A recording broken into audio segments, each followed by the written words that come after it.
So the Ubisoft situation that's going on right now, where gamers need to get comfortable not owning the game, is kind of clickbait and rage bait all at once, and it's being misrepresented. Though we still need to be wary about what's going on in the gaming trends, because Ubisoft, it's Ubisoft, the kind of poops.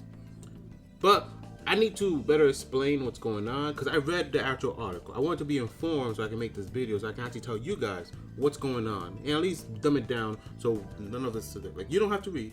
This is the DLTR version, all right?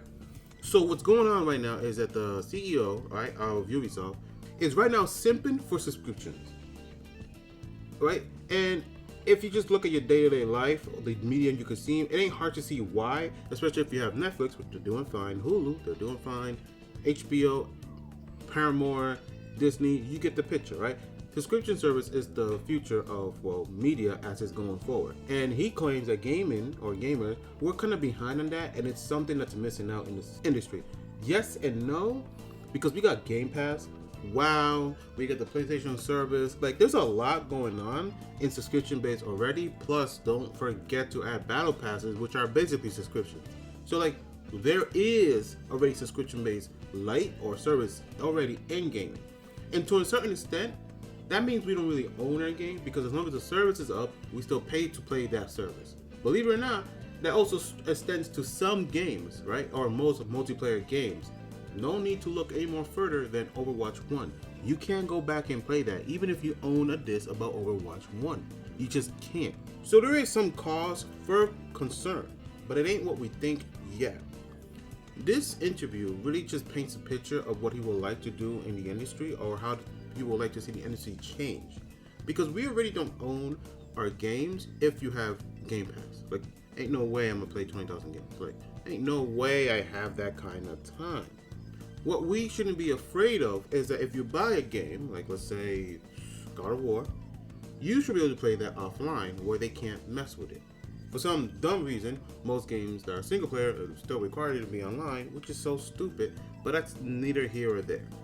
I want to say I'm on the fence about getting the new Prince of Persia, but it looks so good and it looks like a complete and actual product, not this weird battle pass, skin selling, store having, time saver, map sweeper or map Roomba being game that they're used to making in Ubisoft. This looks like an actual complete product from beginning to end, which I'm interested in. And this is really what I want, a game that wants to be more played for its enjoyment than played because it's time consuming. I'm looking at you, Valhalla. Fucking damn long ass game.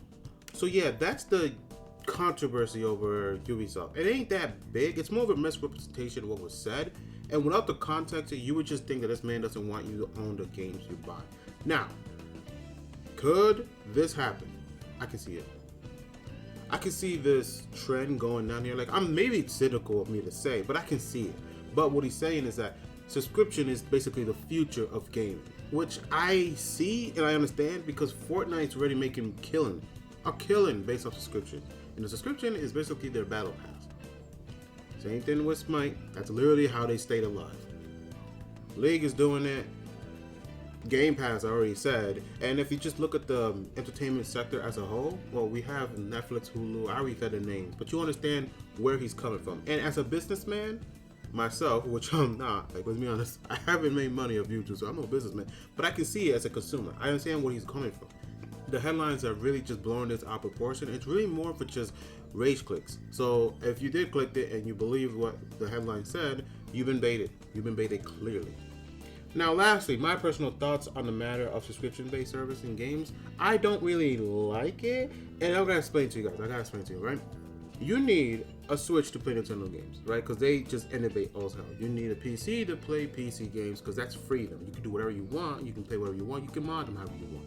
You need a PlayStation to play, good single-player games, and to play with your friends, you need an Xbox because they're kings on community and communications and both party sessions. So if I need all that equipment, which is already a markup in price, there's a lot of money that goes into just buying a console. It is what it is. Why would I need a subscription service to play the games I want? It's just another price on top of the price that I paid the premium to have the equipment and the game to play. That's the stupid thing about it, which I don't really care for that side of the equation. No one really talks about the premium, the baseline price you need to even be able to subscribe to pay for the upkeep, because that's basically what a subscription is. An upkeep, a monthly upkeep for whatever you're playing, which is dumb. Right, so there's already such a high price to this medium as our hobby or our addiction at this point. So just having another subscription service on top of that is quite annoying, to be fair. This is really why I like indie games, because indie games are from developer to player. Sure, we got a publisher out there, we got Steam, but it's them to you. There is no third party, there is no subscription service, there is no boardroom members that's like, oh yeah, this can go in, this doesn't. Oh yeah, we have to wait for this to see if it's any good, generate hype. No. When it comes to indie games, it looks cool. The developer puts it up, put it on Steam, you can buy it. No catch. It's that simple. From you to the developer. That's all that matters.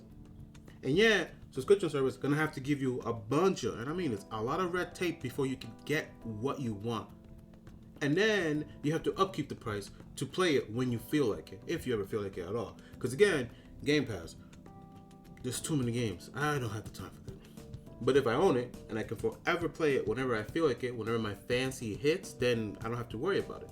But a subscription, that's kind of annoying. And that's really my whole thought on this whole debacle, this whole situation. It's more of just a mess of words. It's baited, but whatever. It is what it is. Anyways, this has been Definitely About. If you like what was said, give me a thumbs up. If you dislike it, give me a thumbs down. Comment down below what you think of the situation. Give me a sub if you think I've earned it. But whatever you do, make sure you have a good day on purpose. And I'll catch you in the next one.